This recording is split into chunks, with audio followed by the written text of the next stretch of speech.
Bu gap hammaga tegishli emas, bir nechta odamga tegishli. Gap shuni, tekis egasini topib oladi. Jigar, bitta narsani bilib ol, avtobus haydadi degan обязательный befarosat molfaqim bo'lish kerak degani emas. Ostanovkada turibsanmi, yo'lga chiqyapsanmi, qaramanmi, Bakoyga bitta qarab qo'y. Katta zavod sen uchun katta Bakoy yaratib qo'yibdi-da, hammaga tegishli emas, ayrim miyasi yo'qlarga tegishli. O'sha Bakoyda yaratib qo'yibdi. Bitta qara Bakoyga, mashina uzoqroqda bo'lsa chiq. Yo'q, senda miya yo'q.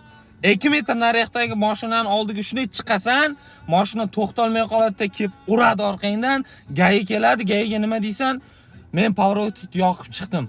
Orqadan kelgan mashina aybdor deysan. Bu qonunning kim o'ylab topgan bilmadim-u. Xo'p, o'sha orqadan kelgan beayb odam aybdor bo'ldi-da, seni mashinangni, avtobusingni sozladi, o'zini mashinani remont qildi. Vijdoning qiynalmaydimi? Qiyomatda nima deb javob berasan? Ozgina mana miyani ishlataylik, jigarlar.